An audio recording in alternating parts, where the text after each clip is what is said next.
Evelyn to Philip, V-mail dated September 18th, 1944. Beloved darling, believe it or not, I finally got your package off today. I had to rewrap it no less than 3 times to get it to the right size and weight, and finally had it wrapped in our place.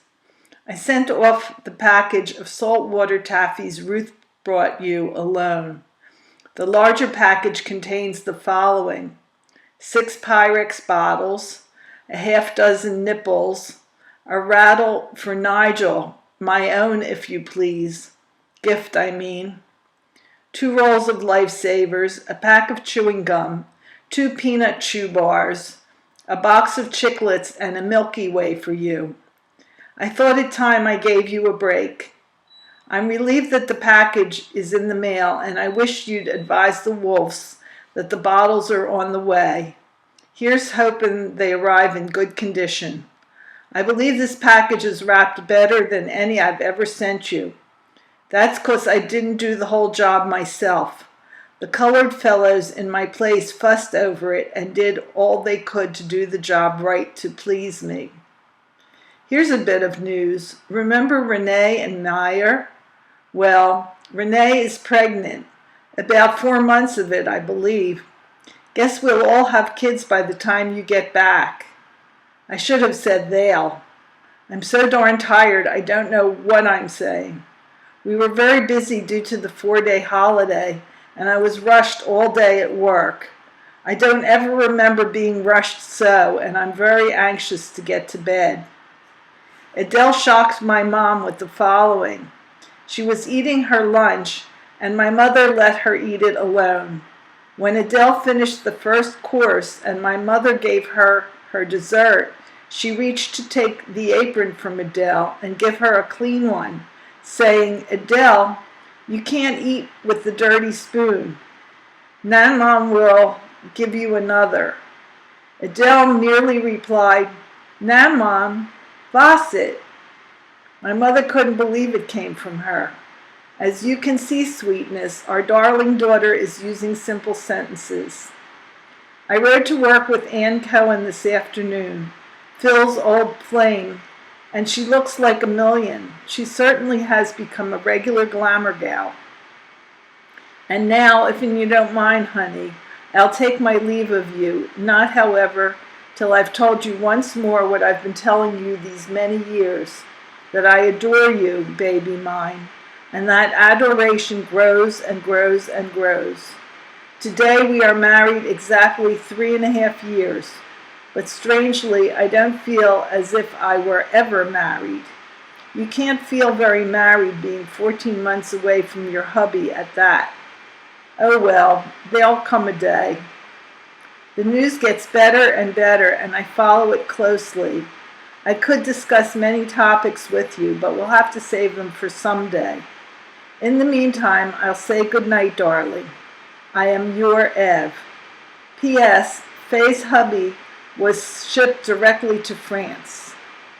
P.S. Mike's daughter was born in January of this year.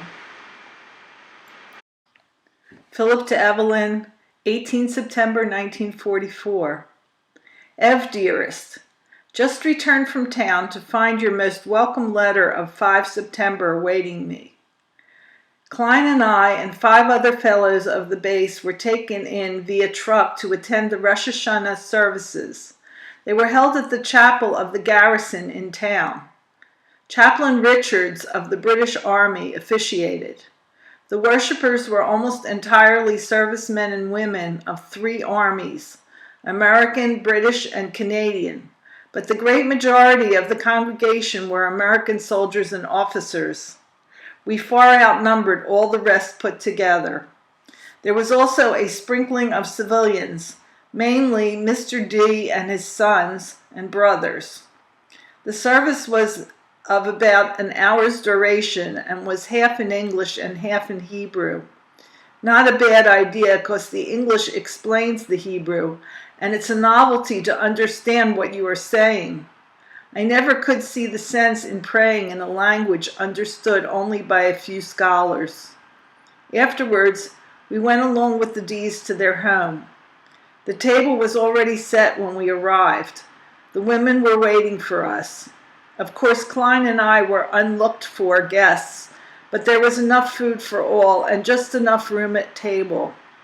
After a few drinks, muscatel, scotch, gin, there were herring, cucumber, and tomatoes for an appetizer, and buttered bagel. The meal itself consisted of fish croquettes, mashed potatoes, pickles, etc.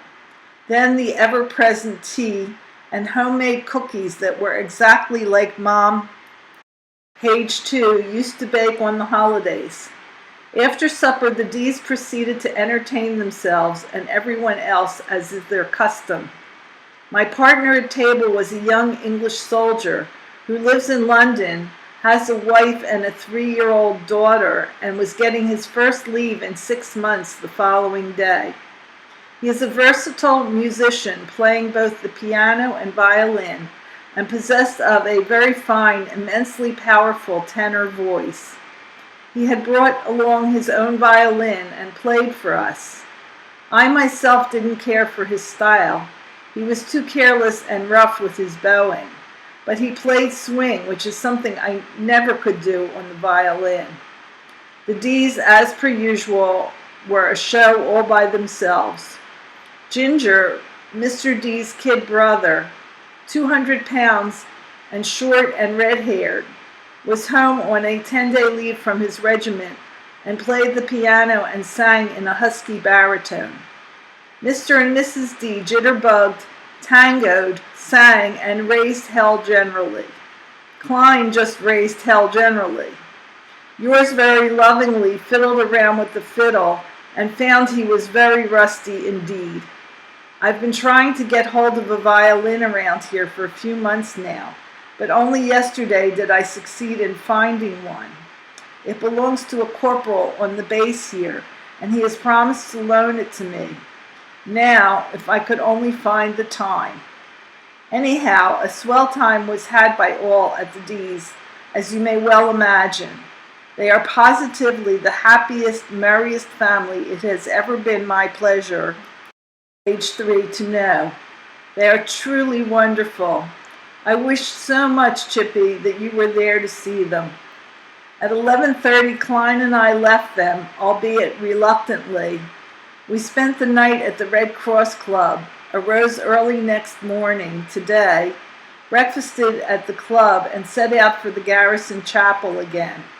We attended services from 10 a.m. till 12:30, when we had to meet the truck that was to take us back to camp. Today, everyone showed up. Bert and his father, Mr. Marks and the kids, the D's, all were there, but we only had time to say hello and cheerio to them. When we arrived at the mess hall, dinner was over, but the mess sergeant told us to help ourselves to the ham, baked beans, mashed potatoes, and coffee, which hadn't been put away.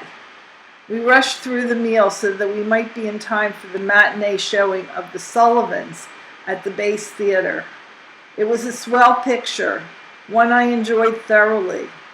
It is at once human and inspiring, and more than a little disturbing, emotionally, I mean.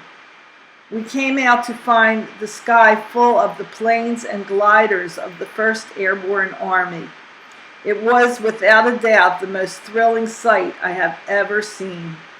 More than anything I have ever seen, it symbolized the might of our country, and the sight filled me with pride and gratitude that I am an American. Well, Chippy mine, that's about the size of it. I returned to barracks, changed, and spent what little remained of the page 4 afternoon around the orderly room. Excuse me while I beat the ears off Nicholson, who has been pestering me to play some ping pong. So long, baby. Don't forget, I love you. My love to the pumpkin and all. Always your Phil. P.S. My address has been changed. The new APO is 559. Everything else is the same.